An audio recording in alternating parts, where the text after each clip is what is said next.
കർത്താവിൻ്റെ സുസ്ഥിരമായ നാമം വാഴ്ത്തപ്പെടുമാറാകട്ടെ. ഇന്ന് ചില കരച്ചിലുകൾ നമുക്ക് എന്തെല്ലാമാണെന്ന് പോകണം. ആദ്യമായിട്ട് നാം നമ്മെ ഓർത്ത് കരയണം. കർത്താവ് ഇതാണ് പറഞ്ഞത്, നിങ്ങളെയും നിങ്ങളുടെ മക്കളെയും ചൊല്ലി കരയുവാൻ. 2, സകല മ്ലേച്ഛതകളെയും ഓർത്ത് നാം കരയണം. 3, ദേശത്തിൻ്റെ പാപമോർത്ത് നാം കരയണം. 4, ദേശത്തിൻ്റെ ന്യായവിധിയെ ഓർത്ത് നാം കരയണം.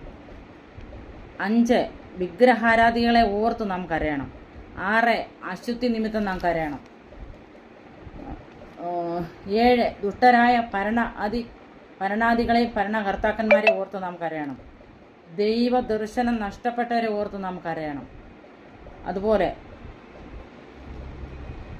ജഡത്തിൻ്റെ പ്രവൃത്തിയെ ഓർത്ത് നാം കരയണം. മദ്യത്തിൻ്റെയും മയക്കുമരുന്നിലും അടിമയിലായിരിക്കുന്നവരെ ഓർത്ത് നാം കരയണം.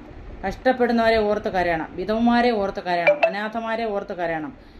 ആഹാരവും വസ്ത്രവും ഇല്ലാത്ത ജനത്തെ ഓർത്ത് കരയണം. ദേശത്ത് വെള്ളം ലഭിക്കാത്ത ആ ജനത്തിനു വേണ്ടി കരയണം. ദേശത്തിന് വേണ്ടി കരയണം. ഭവനമില്ലാത്തവർക്ക് ഓർത്ത് കരയണം. അവസാനമായിട്ട് ധനവാന്മാരെ ഓർത്ത് നമുക്ക് കരയണം.